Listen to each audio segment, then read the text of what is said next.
మారుతున్న టెక్నాలజీతో పాటు నేరాల తీరు కూడా మారుతుంది. ప్రజల అత్యాశ, అవసరాన్ని ఆసరాగా మార్చుకొని కేటుగాళ్లు డబ్బులు కాజేస్తున్నారు. తాజాగా ఇలాంటి ఓ మోసం వెలుగులోకి వచ్చింది. గూగుల్ సెర్చ్ ఇంజన్ను ఉపయోగిస్తున్న వారిని టార్గెట్ చేసుకొని ఈ మోసాలు జరుగుతున్నాయి. ఇందుకు సంబంధించిన పూర్తి వివరాలు ఒక్కసారి మనం చూద్దాం. ఏ చిన్న సమాచారం కావాలన్నా ప్రతి ఒక్కరూ చేసే పని వెంటనే జేబులో నుంచి స్మార్ట్ ఫోన్ తీసి గూగుల్ సెర్చ్ చేయడం. రాకెట్ నుంచి వంటింటి చిట్కాల వరకు సమస్త సమాచారం గూగుల్లో లభిస్తుంది. ఏదైనా కొత్త ప్రదేశానికి వెళ్లే ముందు అక్కడ ఏ ప్రదేశాలు ఉన్నాయి, హోటల్స్ వివరాలు, ఇలా అన్నీ గూగుల్లోనే చూసే రోజులు వచ్చేశాయి. ఇదిగో దీనినే తమకు అనుకూలంగా మార్చుకొని కొందరు కేటుగాళ్లు రెచ్చిపోతున్నారు. తాజాగా ఇలాంటి ఓ ఘటన వెలుగులోకి వచ్చింది. ఇటీవల సంక్రాంతి సెలవులు వచ్చిన విషయం మనందరికీ తెలిసిందే. సెలవుల్లో టూరిజం ప్రదేశాలకు వెళ్లాలనుకునే వారిని టార్గెట్ చేసుకున్న కేటుగాళ్లు నకిలీ వెబ్సైట్లను రూపొందించారు. ఏపీలోని సూర్యలంక బీచ్ రిసార్ట్ పేరుతో గూగుల్లో సెర్చ్ చేయగా వచ్చిన వెబ్సైట్లో రూమ్స్ బుకింగ్ చేసుకున్నారు. బీచ్కి వెళ్లి రిసార్ట్ రూమ్ బుకింగ్ గురించి అడగ్గా అదంతా ఫేక్ అని తెలిసిపోయింది.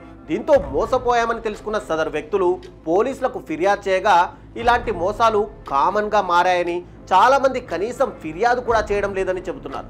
గడిచిన 3 రోజుల్లో పోలీసుల దృష్టికి ఇలాంటి సంఘటనలు వచ్చినట్లు కూడా తెలిపారు. అసలు వీటిని ఎలా గుర్తించాలి? గూగుల్లో ఏదైనా సమాచారం కోసం వెతికే సమయంలో కొన్ని జాగ్రత్తలు తీసుకోవాలి. ముఖ్యంగా అధికారిక వెబ్సైట్స్నే సందర్శించాలి.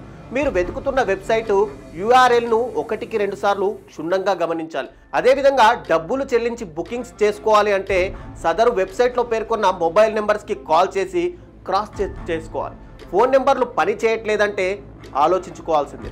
ఇక మొబైల్ యాప్స్లో డౌన్లోడ్ చేసుకునే సమయంలో కూడా జాగ్రత్తలు పాటించాలి.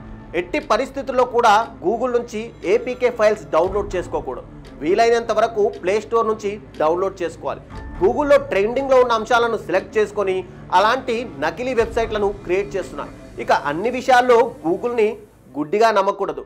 గూగుల్లో సెర్చ్ చేసిన వెబ్సైట్లలో మీ వ్యక్తిగత వివరాలను అందించకూడదు.